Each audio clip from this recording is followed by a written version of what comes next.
Good morning, all. Welcome to the YouTube channel of Jyoti Engineering College. I am Soumya, working as Assistant Professor in Mechatronics Engineering Department. Today, I am going to present a topic on Introduction to Wind Energy. Most of us might have heard about the term wind energy or wind power. Actually, what is wind energy? It is a form of solar energy. It is the kinetic energy associated with movement of large masses of air. Then, how wind energy is created? Winds are caused by the uneven heating of the atmosphere due to sun, the irregularities of the earth's surface and rotation of the earth. Wind energy or wind power refers to the process of creating electricity using the wind or air flows that occur naturally in the earth's atmosphere. Wind turbines convert the kinetic energy in the wind into mechanical power. This mechanical power can be used for specific tasks such as grinding grain or pumping water, or a generator can convert this mechanical power into electricity to power homes, business, schools, etc.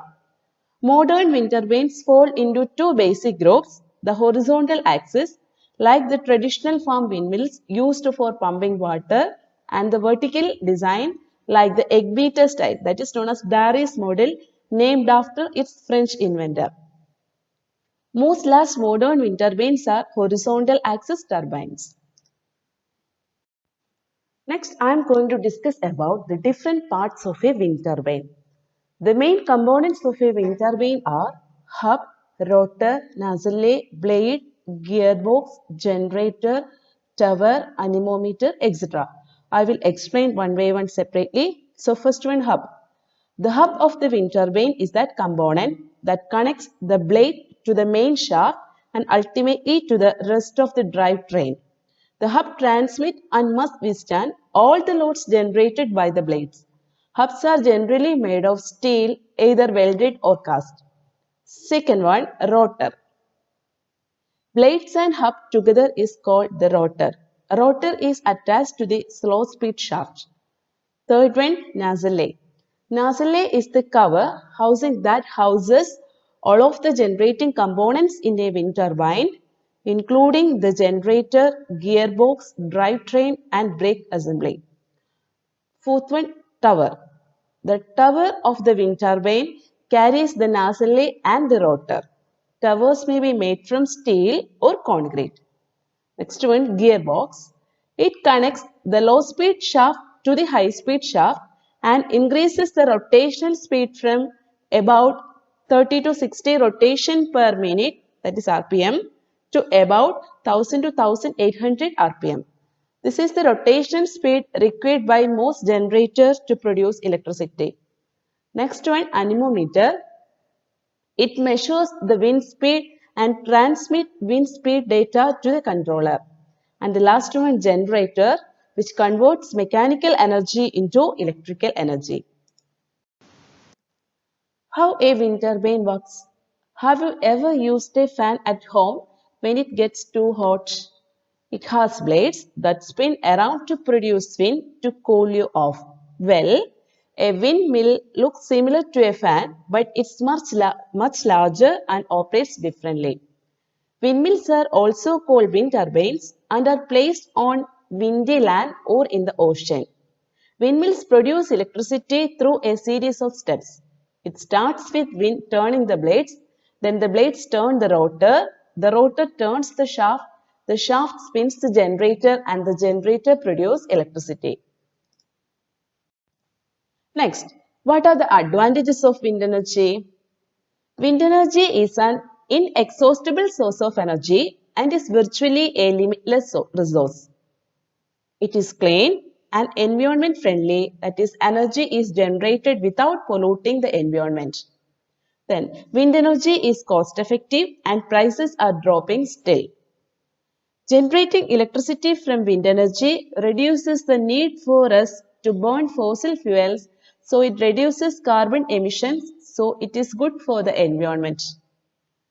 Then wind energy can provide power to remote locations. Then wind energy has low running costs considered to other sources.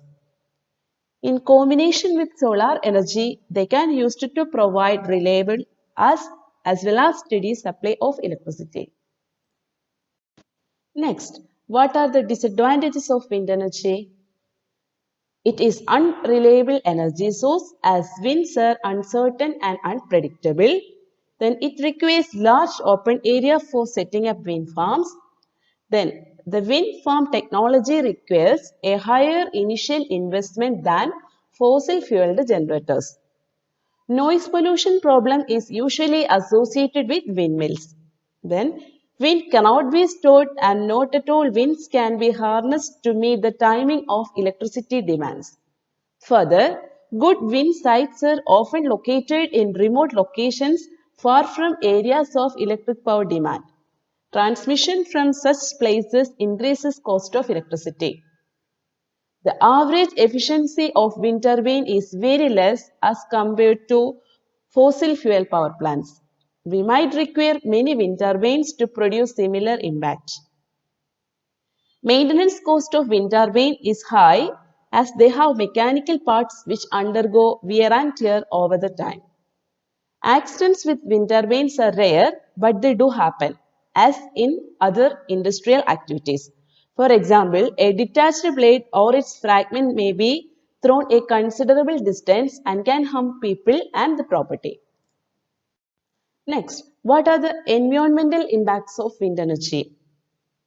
As with all energy supply options, wind energy can have adverse environmental impacts, including the potential to reduce, fragment, or degrade habitat for wildlife, fish, and plants. Furthermore, spinning turbine blades can pose a threat to flying wildlife like birds and bats. Birds have been killed by flying into spinning turbine blades. However, it is believed that wind turbines pose less of a threat to wildlife than other man-made structures such as cell phone masts and radio towers. Most of the problems have been resolved or greatly reduced through technological development or by properly siting wind plants. Wind turbines generate noise and visual pollution.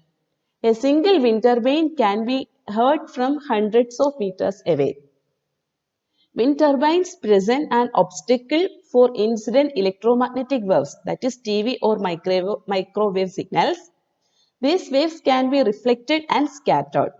Thus, they interfere with telecommunication links and badly affect the quality of the radio and TV reception.